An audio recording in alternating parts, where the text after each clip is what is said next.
Hello everyone. Am I audible and visible to everyone? Hello. Can you give me a thumbs in the chat box if I am audible and visible to everyone? Hello there. Am I audible, guys? Hello. Good morning.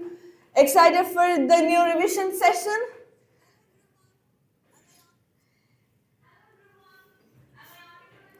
All right. I hope everything sounds good. And welcome to another beautiful, marvelous and revision session of chemistry. And I am your chemistry teacher from GoSchool Learning. Our aim is to provide the quality education for all.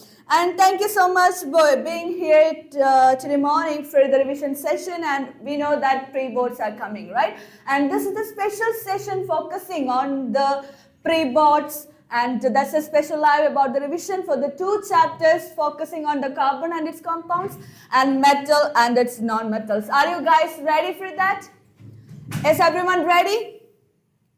Can you give me a thumbs in the chat box so that we can rock the session today with all the important questions that is repeatedly asking in all the question paper. I haven't seen any question paper without these questions.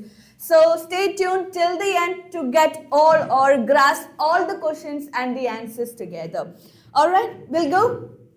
All right, so without wasting time, we know that we have only 1 hour and we have to cover most of the questions from 2 chapters. So I'm not wasting the time.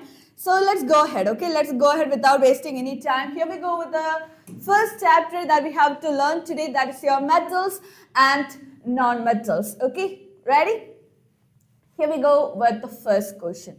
State reasons for the following. As I always mention in all the lives, I don't want a dead comment box over there. Everyone has to chat, everyone has to put the answers in the comment box so that we can learn together. Okay, so one way talking is not a good thing, I guess.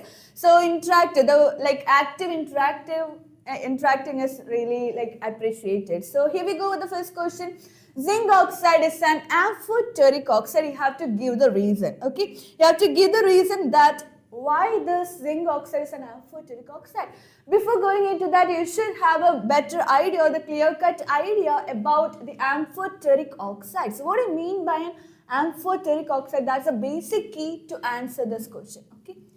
Can anyone tell me what you mean by an amphoteric oxide? Yes, you are exactly correct. Amphoteric oxides are nothing but the oxides which can act as an acid and a base. Okay, the oxides, the metal oxides which can act as acid as well as a base to produce the salt and the water. That's what I mean by the amphoteric oxide. Zinc oxide is a perfect example that you can give for the amphoteric oxide. Can you comment one more amphoteric oxide that we have learned in this chapter? Comment it, okay? I'm not going to mention that oxide, you are going to comment it, okay? So, coming into the zinc oxide can act as the acid and the base, okay? Or else we can tell that when the zinc oxide, alright, when the zinc oxide is in the acidic medium, suppose your zinc oxide is in the acidic medium, okay? So zinc oxide is in the acidic medium. Your zinc oxide is gonna act as a base, okay? Zinc oxide in the acidic medium, it's gonna act as a base. Okay, it's gonna act as a base and you're gonna give the examples for that as well. So zinc oxide, when it reacts with an acid, let's take an example, the common example as HCl.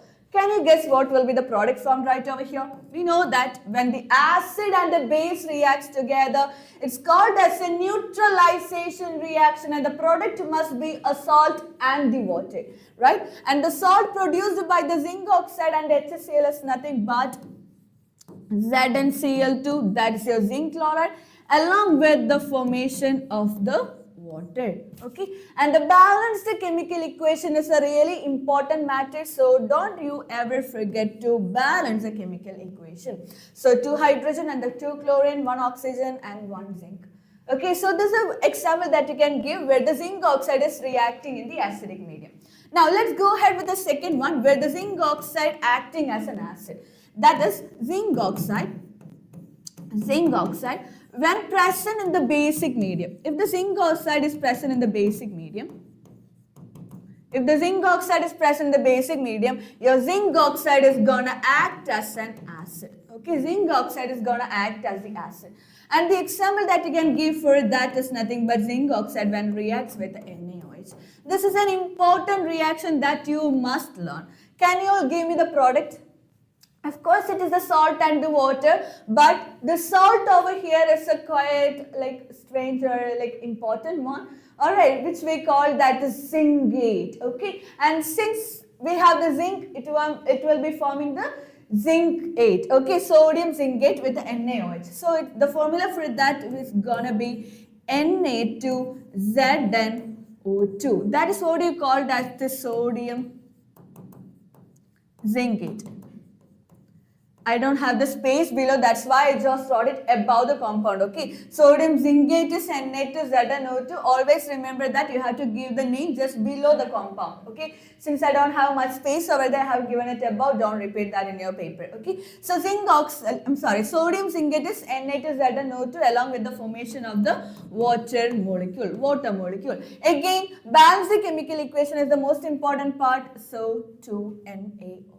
Okay, so this is the most important reaction that you have to learn in the case of the metals and the non-metals, where zinc oxide is acting as a base and the acid, or else zinc oxide is reacting with an acid and reacting with a base, so it's called as an amphoteric oxide. Both of the reaction, you must remember this, okay, no matter what, you're going to learn this.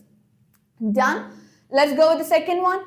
Alright, sodium metal is stored in a bottle filled with a kerosene. Why are we storing sodium in the kerosene, not in the water? Water is easily available, right? We can store the sodium metal in the water, correct? Why are we using the kerosene?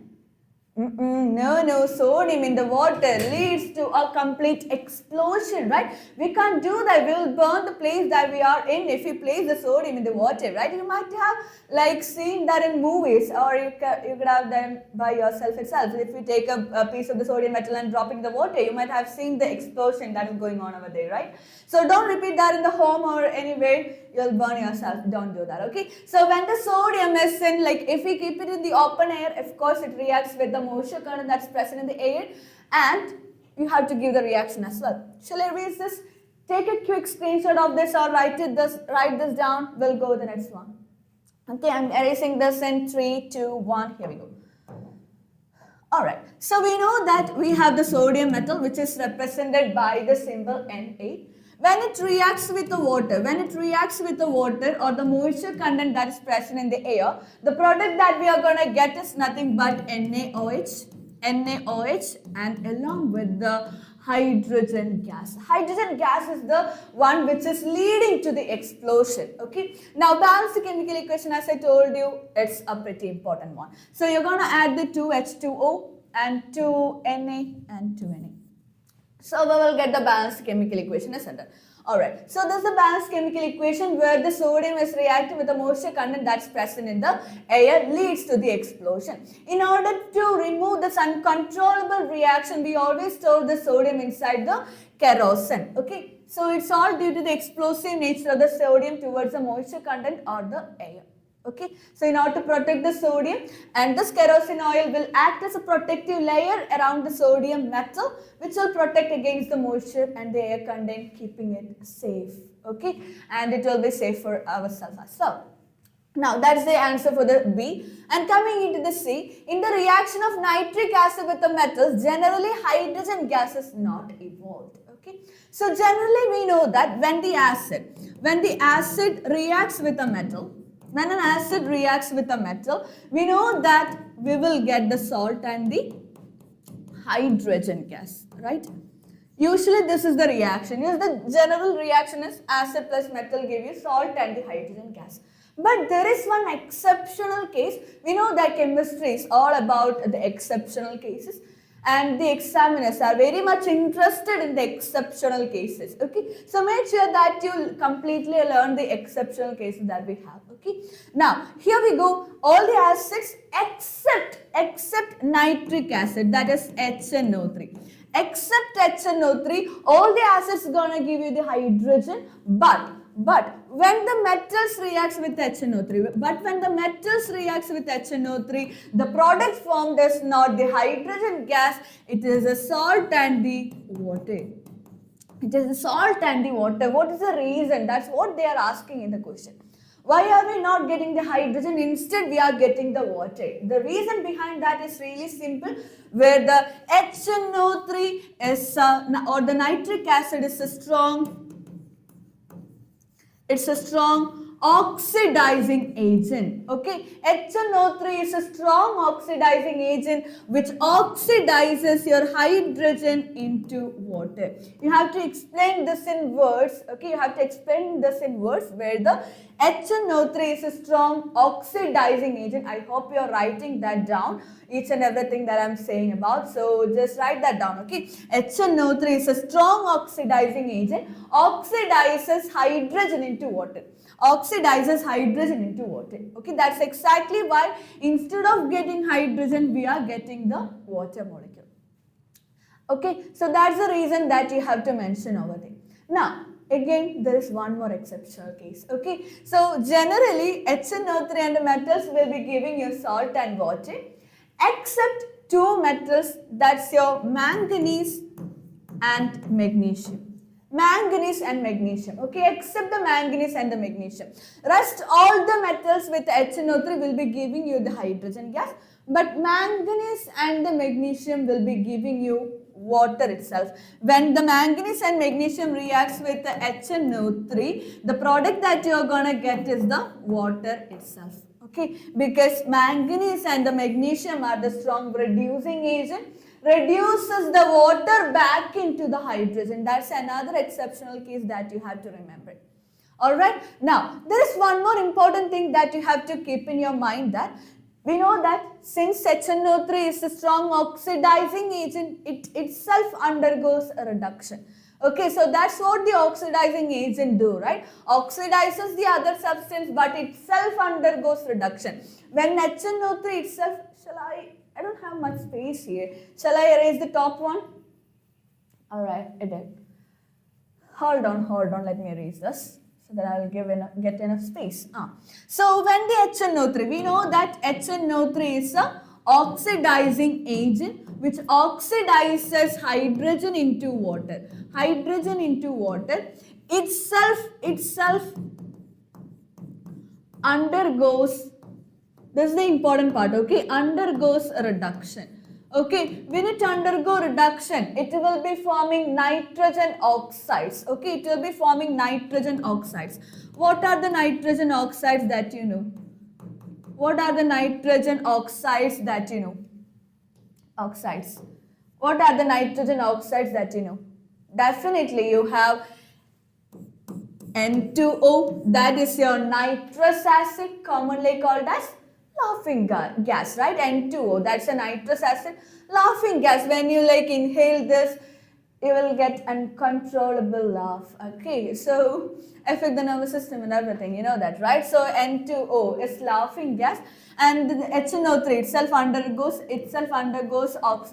reduction and forms N2O, or nitrogen monoxide, or the nitric acid and the nitrogen dioxide. So these are the nitrogen oxides that will be forming by the reduction of the HNO3. So you have to explain this much things in words. Okay, clear? Any doubts so far? My board looks a bit messy, but I hope every points and every concepts are clear for you. Alright, do anyone have any doubts? Any doubts in this question? No, right? No, I guess. Alright, let's move ahead with the second question then. Alright, name the ore of mercury and state the form in which it's found in nature. Okay, so what is the ore of mercury? What is the ore of mercury? Give me a quick reply. Give me a quick reply. Quick. Let me quick. I'm not getting any comments. Alright, so it is the cinnabar. Okay, so mercury. Ore of mercury is ore of mercury. Ore of mercury is the cinnabar. Okay, it is the cinnabar. It's R, okay, my handwriting, which sucks. Okay, so it is the cinnabar which will be having the formula of HCgS, or the mercury sulfide. Okay, so Cinnabar is the like formula. I'm sorry, the name. It's A, okay. So cinnabar is the ore of mercury which will be having the formula of HgS. Okay. Now write the chemical equation along with the condition required for the reaction involved in the extraction of the mercury from its ore. We know that the ore of the mercury is cinnabar which will be having the formula of HgS. It's a sulfide ore, right? If it is a sulfide ore, the first step is the roasting or the calcination. Tell me, if it is a sulfide ore, it will be the roasting or the calcination. Of course, if it is the sulfide ore, remember that it is the roasting. What do you mean by roasting? Roasting. Heating of the sulfide ore in the presence of oxygen is called as roasting. Since mercury is the least reactive element, heating alone is enough for the extraction. We just heat it, done and dusted. Okay, we don't have to do any reduction or nothing. It's just the heating alone will be giving you the metal Hg. Okay, so let's do it.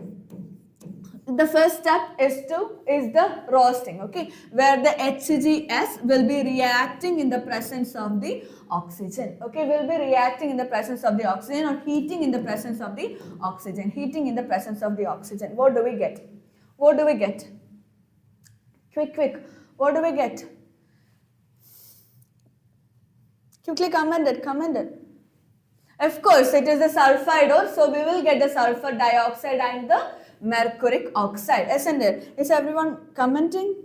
Not at all. The comment box is almost dead. I want the answers.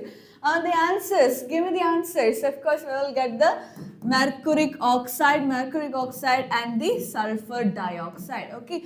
Again, balancing chemical equation is again important. So we'll be writing 2 over here so that we will get 2 Hg and 2 sulfur, a total of how many oxygen atom? 4 and 6, so 3 O2. So this is the balanced chemical equation where the mercury sulfide is undergoing or roasting in the presence of the oxygen. Now let's take this HgO, heat it again. Okay, we are going to heat that again. Alright, so if we heat this HgO again, what do we get? It's really simple. What do we get? Mercury and the oxygen. Of course, we will get the mercury and the oxygen gas. Again, let's balance it. We got the mercury. The mercury which is formed right over here will be in the vapor state. Okay, that's the important thing that you have to remember right over here. Mercury which is formed right over here, due to the high temperature, it will be in the vapor state. We are going to condense back into the liquid state, and where we will be doing the distillation to get the pure Hg or the mercury. That's it. Okay, that's all the thing that matters here. Okay, so how do we do it? Or the mercury, we know that, the time. Alright, we know that this is a least reactive metal. Heating alone is enough. Okay, just heat it, you can extract the mercury. Done? Alright, so they're asking in which state is found, and it is in the combined state with the sulfur. Okay, it will be in the combined state with the sulfur, and it will be in the solid state as well. Okay, we'll go to the next question. We don't have much time, Some metals react with acid to produce salt and the hydrogen gas. Illustrate with an example. How will you test the presence of this gas? Simple and easy thing. Alright, so I'm not looking into the comment box again. I'm sorry if I'm not saying your comments over there, because time really matters. Half an hour is already gone. So we have to continue 2 chapters, right? We have to finish off 2 chapters. So moving a bit faster. Now, some metals react with acid to produce salt and the hydrogen gas, which is really simple. We know that when the metal react with acid, except the nitric acid. Alright, we will get the salt and the hydrogen gas. We'll get the salt and the hydrogen gas. Let's take the example of a metal zinc, where it reacts with the HCl. We will get ZnCl2 and the hydrogen gas, something you have already learned. Okay, hydrogen gas which liberates into the atmosphere. Or else if you are not comfortable with the HCl, you can go ahead with the H2SO4 as well, which is again an acid, so that you will get the zinc sulfate, ZnSO4 and the hydrogen gas. You don't have to balance it, it's already balanced equation. Okay. So that's the equation that we can give, where the metal reacts with an acid and the hydrogen gas will be produced. They're asking you the test tube Just to detect the presence of this gas. How do you determine that it is a hydrogen gas produced? Hydrogen gas is not going to shout out like, I am the hydrogen gas. No, you have to detect that it is a hydrogen gas. You have to prove that it is the hydrogen gas. Like, we are science students, we want the experimental proof for everything, correct? So, in order to detect the presence of the hydrogen, always remember that bring a burning mass stick towards the mouth of the test tube where the hydrogen gas is evolved. If the hydrogen gas is present, it burns by giving you a pop sound. If it is burning with a pop sound, it's understood that it is a hydrogen gas. That's a test, that's a classical test that you will be doing to test the presence of the hydrogen gas. Okay, any doubts? Any doubts? I hope no. Moving into the next question. Write the electron structure of the calcium and the oxygen, which will be having the atomic number. The first thing that you're going to do is nothing but calcium. We know that the atomic number is 20. It is given in the paper itself. If it is not given, it's your responsibility that you learn the atomic number, like at least learn till the 30 elements. You are on 10th grade, right? So I have seen a video in the Instagram that where the 4 or the 5 year child was like telling all the elements in the periodic table, all the 118 elements in the periodic table. So since you are in the 10th grade, at least 30 elements must be known. Okay, there's no excuse for that. 30 elements. Okay, even though it's not the atomic number, even though it's not given in the question paper, it's your responsibility to learn that. Okay, so calcium will be having the atomic number of 20. And what is the electronic configuration of the calcium that you can write? Of course, it is 2, 8, and the 10 electrons are done again. This is the electronic configuration that you can give for the calcium. And coming into the electron dot structure, we know that electron dot structure represents the outermost electron or the valence electron. Here, as you can see, 2 is the valence electron. Valence electron are expressed or denoted by the dots. Okay, since we have 2 electrons in the outermost orbit, 2 dots. Okay, so that is the Lewis dot structure for the calcium. Now coming into the oxygen, what is the atomic number of oxygen? It's 8. And how do you write the electronic configuration? It will be 2 and the 6. 6 electrons are there in the outermost orbit, and when you are writing the electron dot structure, 6 dots should be there. That is 1, 2, 3, 4, 5 and 6. This is the Lewis dot structure for the oxygen. Alright, moving into the next question. Show the formation of the calcium oxide by the transfer of electrons. I'm erasing it in 3, 2, 1. Alright, now show the formation of the calcium oxide, where we'll be writing the calcium first, and you're going to write the electronic configuration of calcium just below this. We know that it is 2, 8, 8 and 2 because it will be having the atomic number of 20. Alright, now in order to get the stability, in order to complete the octet rule, calcium will always donate how many electrons? 2 electrons, right? If it donate this 2 electrons, it becomes 8 in the outermost orbit, so completes the octet. So if it loses 2 electrons, we know that if the atom is losing the electron, it will gain the positive charge. If it accepts the electron, it will gain the negative charge. Okay, since the calcium is donating 2 electrons, the calcium will be getting 2 plus charge. So it's gonna be Ca2 plus. Okay, calcium 2 plus with the 2 electrons. Ca2 plus with the 2 electrons, and you're gonna write the electronic configuration of the calcium as well. That's gonna be 2, 8 and 8. Alright, the next step is for the oxygen. You're going to write the electronic configuration. It is 2 and the 6. And the oxygen, in order to complete the octet, oxygen requires 2 more electrons so that it becomes 8 on the outermost electronic configuration. So accept 2 electron. If it accepts the 2 electron, we know that it gains 2 negative charge. It's going to be O2 minus, and the electronic configuration is 2 and 8. Done? If you're done till this much, perfect. Okay. Now, I don't have space. We'll continue here itself, okay? I hope it will be visible to you. Alright, now let's go ahead with the calcium. Alright, we are going to write the electron dot structure. We are going to write the electron dot structure where the calcium will be having 2 electrons. Ca will be having 2 electrons in the outermost orbit, which will be representing as the 2 electron, or we'll represent it as, in order to remove the confusion, we'll represent it as cross. Done? Alright, and it is reacting with the oxygen, and we'll be writing the valence electron of oxygen with the dots. Okay, as we know, electrons can be represented at the dots or the cross. It's one and the same. Okay, and you have to show the electron transfer. Without showing the electron transfer, no one is not that generous to give you the marks.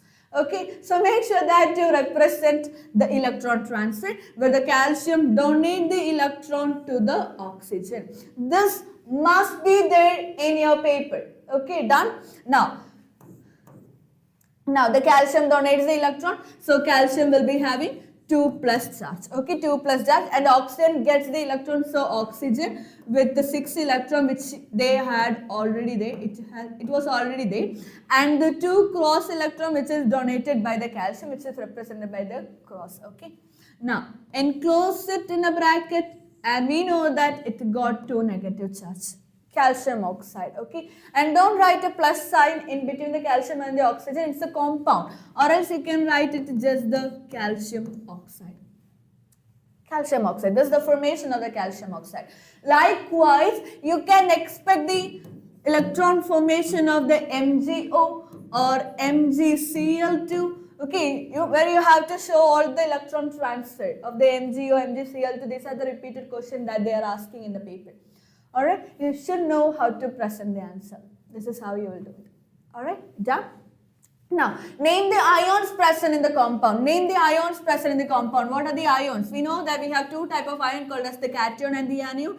Coming into the cation with the positive charge, which is the ion formed by the positive charge. We know that it is the Ca2 plus. Ca2 plus is your cation, and which is your anion? Which is your anion? Anion is with a negative charge, so that is your O2 minus. These are the 2 ions present in the calcium oxide. Alright. Now, list 4 important characteristics of this compound. What is this compound called as? This is an ionic compound, right? Ionic compound is formed by the transfer of the electrons, the complete transfer of the electron, where one will be donating the electron, another one will be accepting the electron. Okay, by the electron transfer, we'll be getting this ionic compounds. Done? Any doubts so far? Nothing. Now here we have to list 4 important property of the ionic compounds. I'm not writing it where I will tell this. Okay, note that down. The first point is ionic compounds are hard and brittle. Okay, they are hard and brittle. Do you want me to write that? Okay, I will. Alright, I'm erasing this. Okay, I hope you took this down, or else just take a screenshot and we'll move ahead. Okay, now. Alright, the first point that it is the hard. Okay, you have to explain not just the word, not just limit your answer by giving just the words.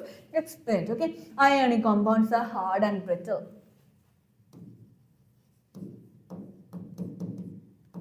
Okay, it's hard and brittle. And it is soluble in water. Soluble in water and insoluble in the non-polar substances like the benzene or the alcohol. It is non-soluble in the non-polar substances. Okay. Now coming into the next point, conducts electricity. Conducts electricity in the liquid or molten state.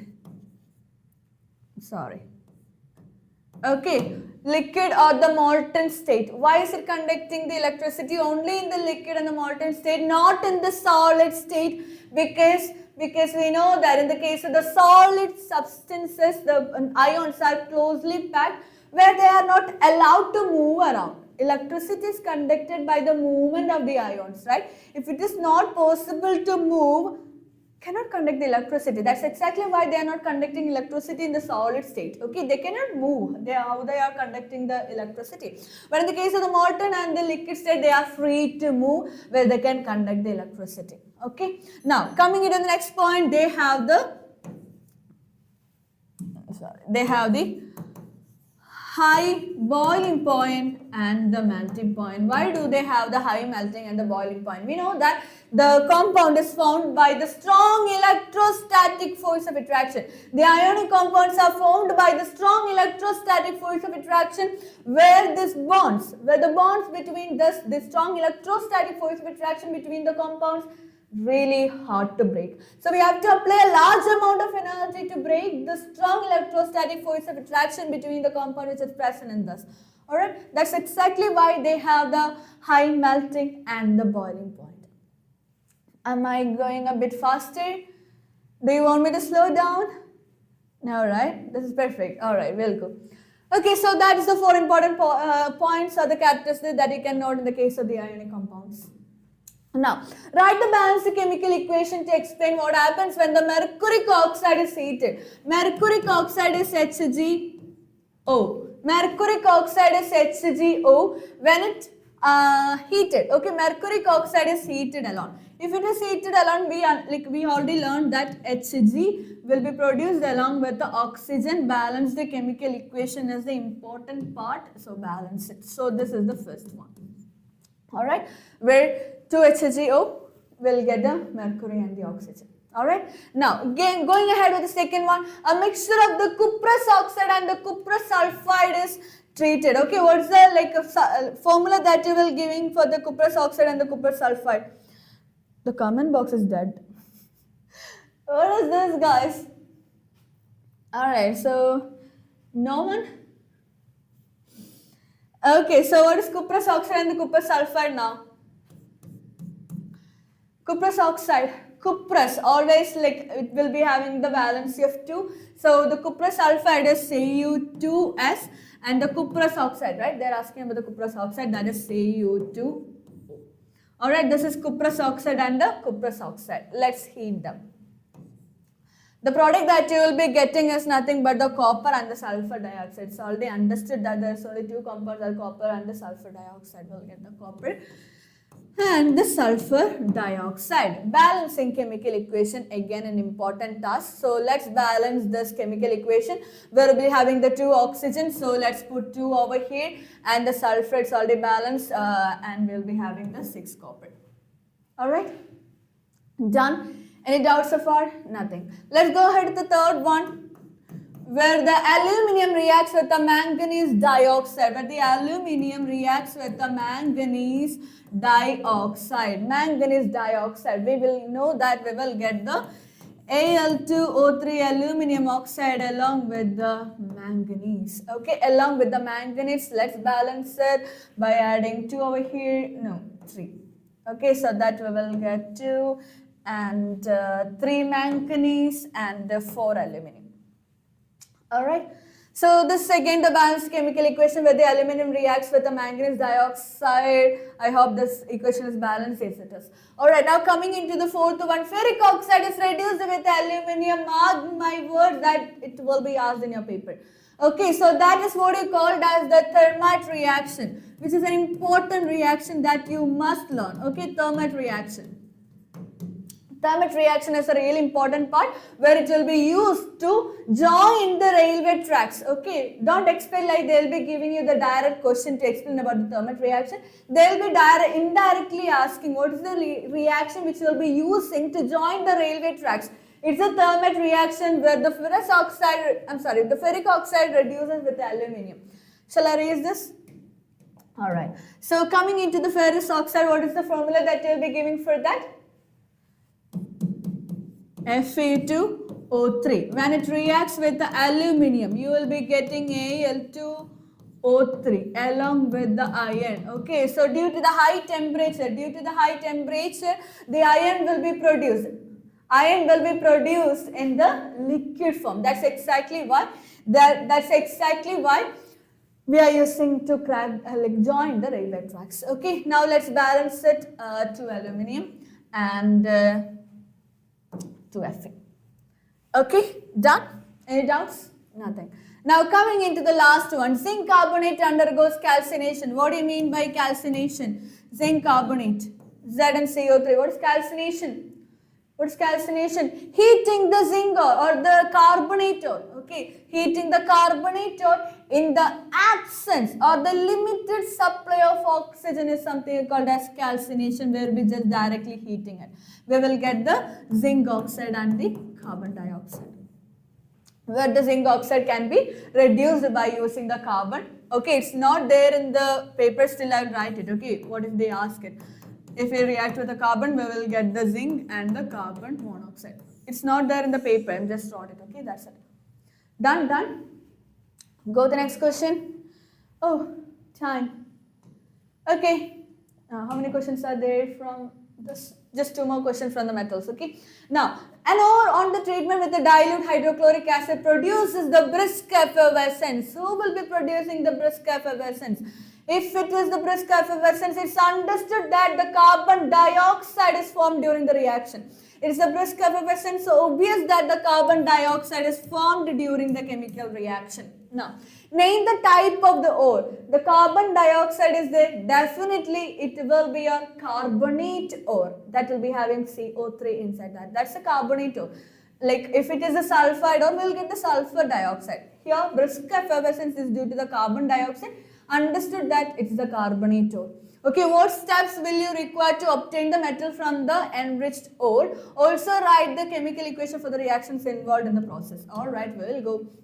Let's take the example of zinc carbonate. We already wrote it, right? Let's take another example. We'll take the calcium carbonate. Okay, let's take the calcium carbonate. Let's take the calcium carbonate. Okay, so when this calcium carbonate, we know that it's a calcination. We don't want to like add the oxygen into that. This occur in the absence of the oxygen or the limited supply of oxygen. Just heat it. Okay, just heat it so that we will get the calcium oxide and the carbon dioxide, where this is your first step. Step 1, calcination. Step 1, calcination. And the step 2 is the reduction. Step 2 is the reduction. Step 2 is the reduction, where we will take the calcium oxide and treat it with a reducing agent like the carbon. The carbon is a good reducing agent, reduces the calcium oxide into calcium by the liberation of the carbon monoxide. That's it. You got the calcium. Done. These are the 2 steps that you will be doing. The first step is the calcination, followed by the reduction with the carbon, which will be commonly called as coke. Okay, we'll be using coke for the reduction. Coke is a pure form of the carbon. We know that, right? This is the process. Moving ahead with the next question. Reverse the following chemical reaction is not possible. What kind of reaction is this, first of all? Zinc reacting with the copper sulfate, where will get the zinc sulfate and the copper? Like, you don't have to be in the 10th grade. It's obvious that everyone knows this. What is this? What is this? Recently, there were so many reels on Instagram based on this, right? They'll be having some Hindi reels. I don't want to mention that again. Alright, so this is again a displacement reaction where the zinc will be displacing the copper, because we know that zinc is the most reactive element than the copper. Okay, when we compare the copper, zinc is more reactive, displaces the least reactive from its salt solution. We'll get the zinc sulfate and the copper. Obviously, we know that this is the displacement reaction. Now, the question is, when we reverse this reaction, let's reverse this reaction, where the zinc sulfate is reacting with the copper.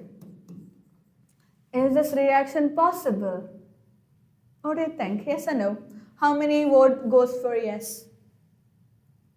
If you chose the yes, you got the wrong answer. The reaction. No reaction. The reaction is not possible at all, because we know that when we place the copper inside the zinc sulfate solution, copper is less reactive. In the displacement reaction, we know that more reactive element displaces the less reactive element. Where the copper is the least reactive, cannot displace the zinc from the salt solution, right? This reaction is not possible, and you have to explain it in words as well. This is a 2-mark question where you have to show this and explain what is the reason. Where the copper is less reactive than the zinc, so cannot replace the zinc from its salt solution.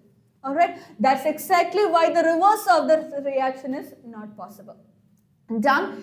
Any doubts so far? Nothing. Alright, if you have any doubts, just put in the comment box, okay? I will just acknowledge that. Alright. Done with the metals and non-metals. Let's go ahead to the next chapter, that is carbon and its compounds. Okay, carbon and its compound. We'll be discussing like most of the important questions. Okay, so without learning all these questions, don't go for the exam. That's my things that I have to or the suggestion that I have to give you. If without learning all these things, you cannot pass the exam. Passing exam is not our matter. We have to get above 90%. That's our aim for, right? Above 95%. Let's say about 95%, so that we will get the 90%. Okay. Now, coming into the first question from the carbon and its compound, what are covalent bonds? Okay, we know what are ionic bonds, right, which I have already explained. Ionic bonds are formed by the complete transfer of the electron, where one will be donating and another will be accepting that electron. But coming into the covalent bonds are formed by the mutual sharing of the electron. They are not donating and accepting, they are sharing the electron. The bond formed by the mutual sharing of electron is what we called as the covalent bonds. Okay, you have to be clear with the idea. Okay, that's covalent bond. I will explain how by reading the next question.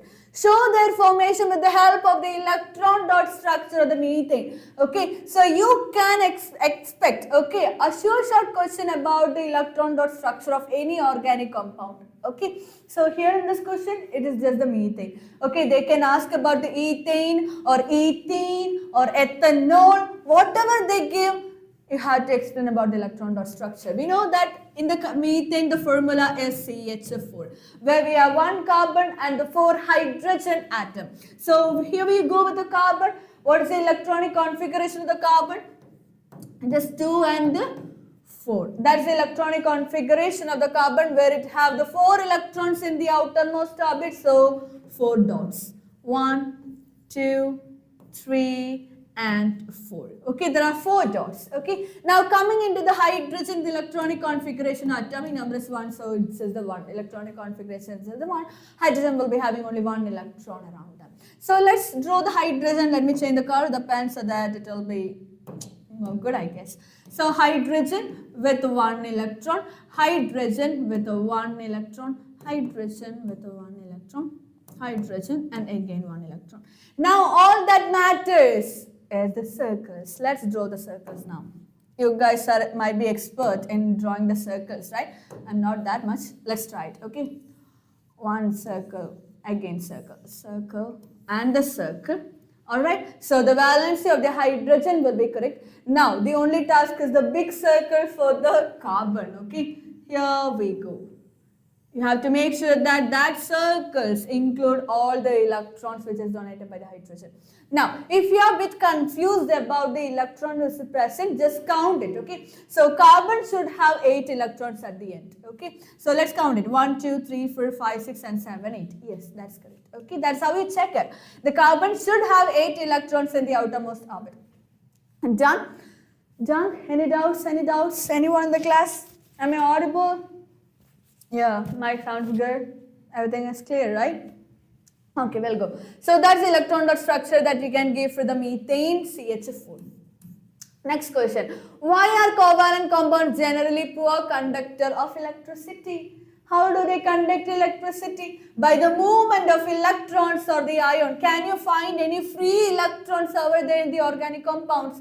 No. No, there is no free electrons. Everyone is participating in the chemical bonding. Every electrons are shared between the other compound or the element. Alright, so there is no free electrons present over there, neither the ions. They are not forming any ions. There is no free electrons to conduct the electricity.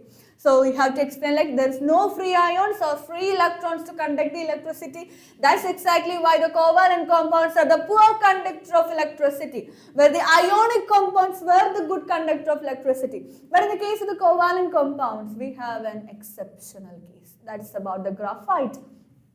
Graphite is a good conductor of electricity, okay, because has the free electrons, okay. You might have already learned it, right? Graphite is an exceptional case. Just keep that in your mind, okay. So moving into the next question, a big question. Elements forming ionic compounds attain noble gas electronic configuration either by gaining or losing the electron from their valence shell.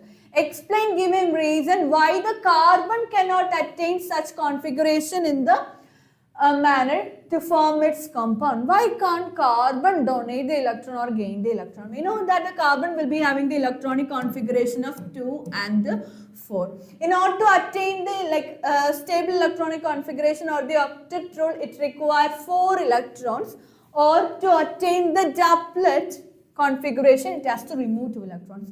There are 2 possible ways for the carbon. Either they can accept 4 electrons and becomes 2 and 8, or they can lose this 4 electron and become 2. Both of them are the stable electronic configuration. Okay, but sadly both of them are not possible.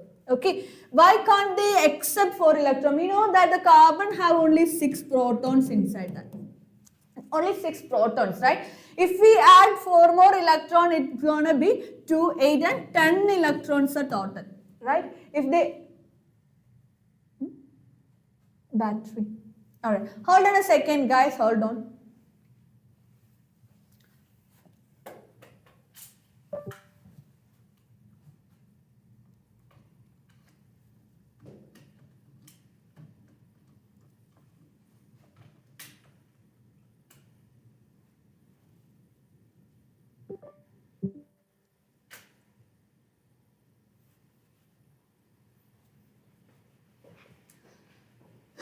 Am I visible to everyone?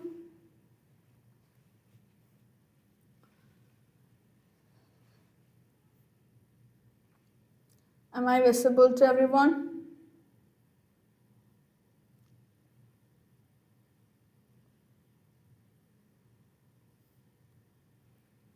Yes, right? Alright, fine. Okay, so what was I explaining about? Gaining 2 electron leads to the formation of the 10 electron and a 6 proton. We know that we have only 6 positive charge and the 10 negative charge. It is really hard for the protons to hold on to 10 electrons. So 6 proton, 10 electrons, really hard. Okay, so the 6 protons cannot hold the 10 electrons. So that way is not possible. And the carbon, the another possible way is to remove this. Oh, I removed 2.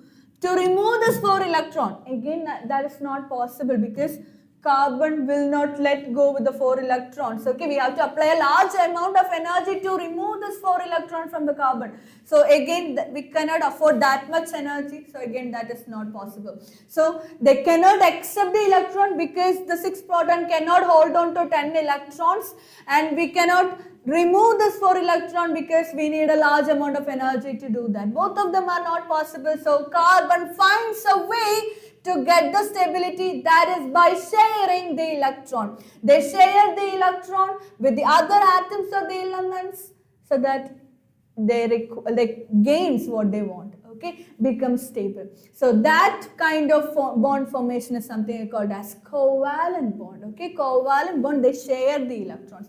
That's how the carbon overcome this scenario. Now, also explain with the reason why carbon compounds are generally poor conductor of electricity. I already explained it, right? Because there is no free electron, neither the free ions. So if you're confused how to frame the sentence out of this, here we go, carries everything. Okay, so take a screenshot of this. This is what I have explained. Take a screenshot quick. And done? Alright, here we go with the next question. What is homologous series of the carbon compounds? Sure, short question, this will be asked. Okay, homologous series plays an important role in the question paper. Every time, this is a question that they're going to ask. Okay, so make sure that you learned homologous series. What is a homologous series? It is the family of the carbon compounds. The family of the carbon compounds which will be having the same functional group. Okay, which will be having the same functional group.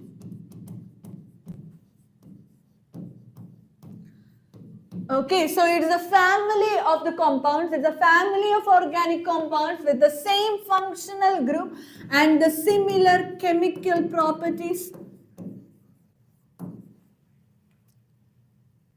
Similar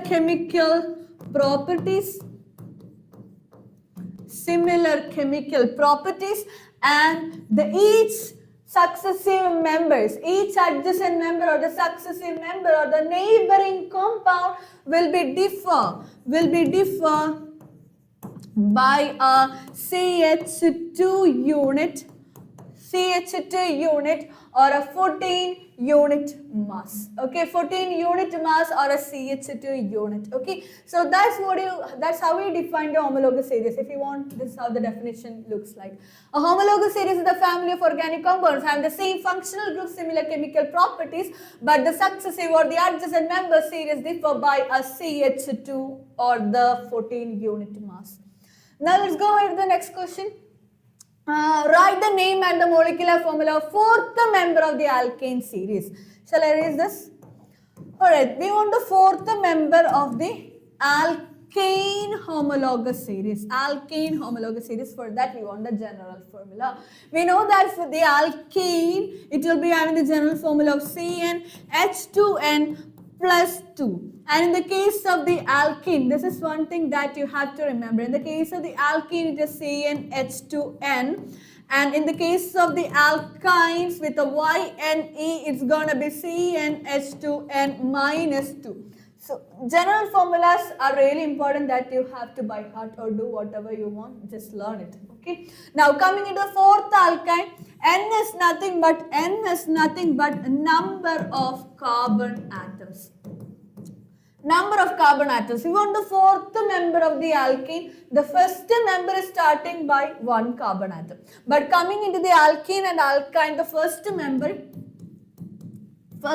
will be having 2 carbon atom, and in the alkyne as well, the first member will be having 2 carbon atom, because they have to produce form double bond and the triple bond between the carbons. So starts on the 2 and 3.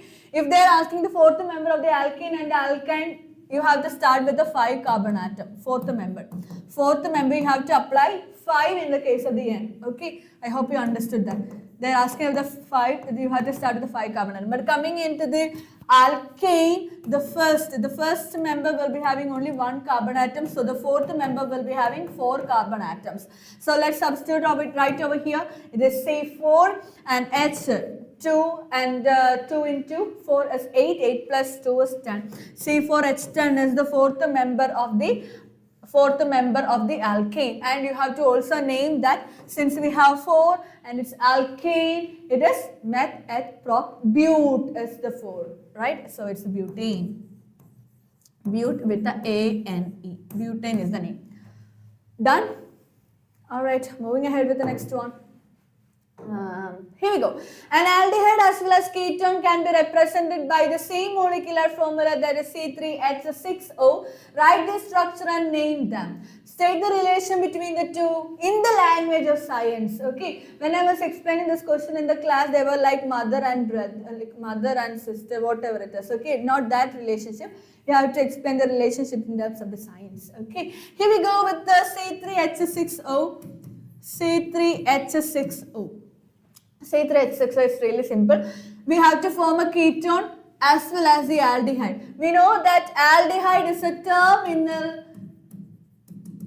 Okay, aldehyde is a terminal functional group, where ketone is a non-terminal functional group which is present in between the 2 carbon atoms, where aldehyde is present at the end of the carbon chain. Okay, let's draw with the aldehyde. We have 3 carbon atoms, so start by giving the skeletal structure. 3 carbon atom, aldehyde always present at the end of the carbon chain. At the end of the carbon chain, it is a terminal functional group. So what is aldehyde? Aldehyde, what's the functional group of aldehyde? It is the C double bond OH. Okay, so this is the functional group of aldehyde. What's the functional group of the ketone? What's the functional group of ketone? C double bond O between 2 carbon atoms. Okay, aldehyde and the ketone. So now the aldehyde is present the H, C double bond O and the H. Okay, so now let's go with the balancing at CH2 and CH3. So this is the aldehyde. Aldehyde which is formed by this, and give the name for that. What is the name that you will give for that? Meth et prop, it's prop, and the name will be ending up. It is the aldehyde name will be ending up with the AL. Okay, so it is the propanol. Okay, propanol is the name. Okay, now let's go ahead with the ketone. Let's go ahead with the ketone, which will be having the 3 carbon atom, of course, and we know that ketone will be always present in between 2 carbon atoms, so it should be there. And let's complete the valency. That's my hydrogen. Okay, hold on. CH3 and the CH3. Okay, so this is the compound which is called as the ketone, and if it is the ketone, name should be ending up with the ONE. Name should be ending up with the ONE. Okay.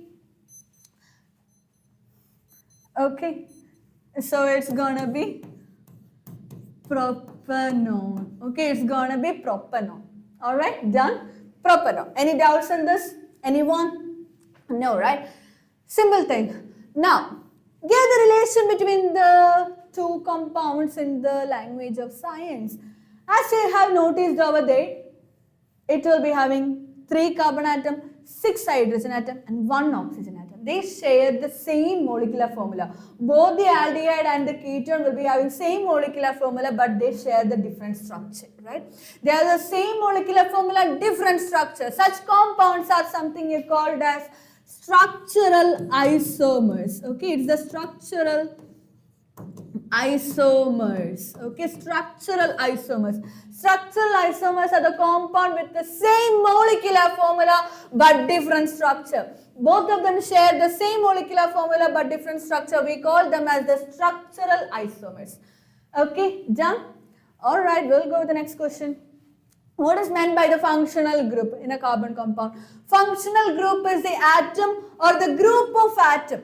Okay, write that down, write the definition. Functional group is an atom or the group of atom which define the chemical property of an organic compound. Okay, functional group is the one which is determining the chemical property of an organic compound. So how do we define? Functional group is an atom or a group of atom which defines the functional chemical properties of the organic compounds. Write in tabular form the structural formula and the functional group present in the following compounds. Okay, so we'll be just writing the name of the compounds.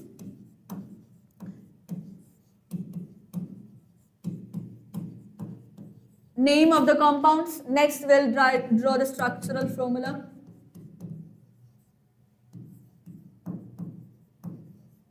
And in the next tableau we'll be writing the functional group.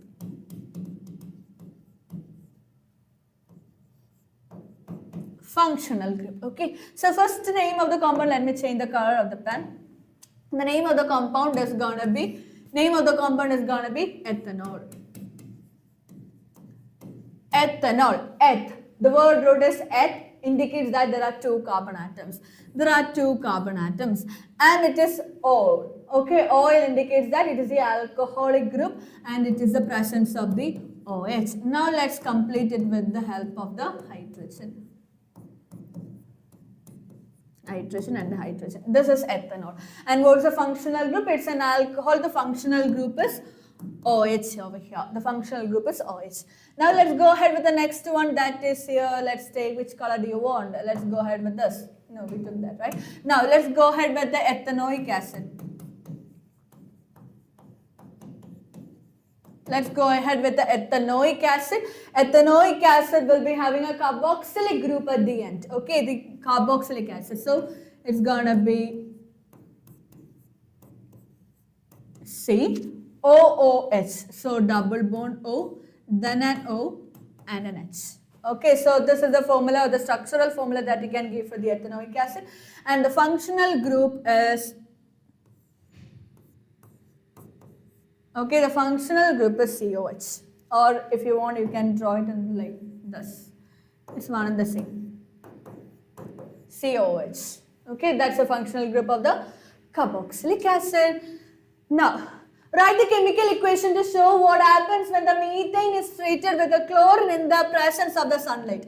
Okay, so what happens when the methane, right? Methane is treated. What is the formula for the methane? It is CH4. When treated with the chlorine, chlorine exists as the diatomic molecule, so Cl2. In the presence of the sunlight. In the presence of the sunlight. In the presence of the sunlight, what happens? In the presence of the sunlight, what happens? One of the hydrogen will be replaced by the chlorine, so that we will get CH3Cl and one chlorine from here and one hydrogen from the CH4 can be removed as HCl. We'll get the chloromethane. We'll get the chloromethane. Understood? Any doubts on this? No, right? We'll go? We'll go. Okay. So what happens when the 5% of alkaline KMnO4, if it is the KMnO4, understand that it is the oxidizing agent. So KMnO4 is an oxidizing agent. Okay, oxidizing agent is added to droppers to the ethanol. Okay, it is added to ethanol. It's understood that ethanol is oxidized into the carboxylic acid, that is ethanoic acid. So, test it. State the role of the alkaline KMNO4. It's the oxidizing agent. And write down the reaction. Okay, so we know that it is the ethanol, that is CH3. CH2OH is your ethanol. Into this, I'm going to add 2 oxygen, 2 nascent oxygens. Okay, that is your oxidation, of course. And the oxidizing agent is your alkaline KMNO4. Oxidizes this into carboxylic acid. So that the product that you're going to get is CH3COOH plus hydrogen, which is removed from here. The hydrogen right over here will be removed. Okay, and the oxygen will be getting added up. That's how you get the CH3COOH. In the place of the H2, I have removed it by 1 oxygen. Okay, I removed the hydrogen by using 1 oxygen. That's what we call as the oxidation, correct? That's from the first chapter that you already knew. And 1 oxygen left over here will combine with this and we will get the H2O. Alright, so this is the reaction and alkaline KMNO4 act as the oxidizing agent. Done? Alright, next question. A compound X on heating with excess of concentrated sulfuric acid at 443 Kelvin gives the unsaturated compound Y. X also reacts with the sodium metal to evolve a colorless gas Z. Identify X, Y, Z. Okay, if it is giving unsaturated compound and reacting with the sulfuric acid, we know that sulfuric acid is a dehydrating agent. Sulfuric acid is a dehydrating agent, remove the water molecule. So the first compound, the compound X must be an alcohol. Compound X must be an alcohol and it is giving an unsaturated compound. Let's take the alcohol, that is ethanol itself, that is CH3OH. Okay, ethanol. When it reacts with the concentrated H2SO4, act as the dehydrating agent, remove the water molecule. OH from here and the hydrogen from the CH3. One of the hydrogen like out of 3 will be removed as the water and we will get the CH2, right? Because 1 hydrogen is removed from the CH3. We remove 1 hydrogen, becomes CH2 and becomes double bond. Single bond, like double bond. It becomes double bond to satisfy the valency. So double bond CH2 along with the water molecule. So this is your compound X. This is your compound X. When treated with the concentrated sulfuric acid, gives an unsaturated compound with a double bond. So this is your compound Y, that is ethene with the ENE. Alright, now X also reacts with the sodium metal. X is your ethanol, that is CH3CH2OH. This is your X. Treating with the sodium metal. Sodium metal, the hydrogen will be replaced by sodium. Okay, let's add 2 molecules of this so we can remove it as hydrogen gas. Okay, so that we will get CH3CH2ONA, that is 2 molecules of this and the hydrogen gas. For that we have to add 2 molecules of sodium. That is the reaction. Okay, so colorless gas evolved. A colorless gas is produced. That is a hydrogen gas. That is your Z. Okay, X is ethanol, Y is ethene, Z is the hydrogen gas. Write the equation of the formation of the Y. And also write the role of the sulfuric acid. What is the role of the sulfuric acid? H2SO4 act as the dehydrating agent. Dehydrating agent used to remove the water molecule. Done? Now, these are important questions, okay? Make sure that you learn this. Write the chemical equation to show what happens when the ester reacts with the base. Ethanol reacts with ethanoic acid in the presence of the sulfuric acid. Okay, so I'll go with the second one first, then we will go the first one because that's the easy way, I guess. Okay, so you will get at the end why did I do that. Okay, so the first one, let's react with ethanol and the ethanoic acid. Ethanoic acid is nothing but 2 carbon atoms, that is CH3, C double bond O, then the OH. That's your ethanoic acid. Let's treat it with ethanol, right? Ethanol will be having CH3 and the CH2 and OH, right? CH3, CH2OH or C2H5OH, both of them are correct. This is ethanoic acid. I know it's time's up, but just few more minutes, okay? I'll finish off this and I will go, okay? Now this is ethanol. This is ethanol and the ethanoic acid. And we know that what happens? What happens here? The water will be removed because we are adding the sulfuric acid. The water will be removed like this. OH from the carboxylic acid and the hydrogen from the alcohol. So the product that we will get is nothing but ethyl acetate or ethyl ethanoate, which is a sweet smelling compound called as ester. Okay, so CH3, C double bond O, then the O, then C2H5 or CH2CH3. So that's your ethyl acetate.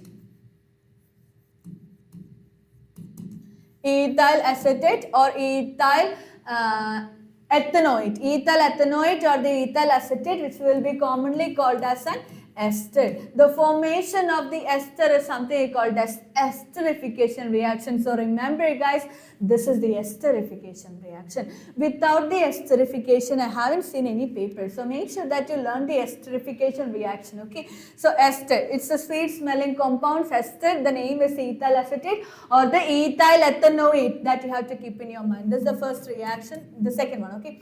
Now let's go with the first one where the ester reacts. This is the ester which we have formed by the esterification reaction. Now let's take the same ester, that is CH3, C double bond O and CH2CH3 or together C2H5. Okay, now let's treat it with a base. Let's take it as NaOH. Always remember that when the ester is treated with the NaOH, that is a formation of the soap.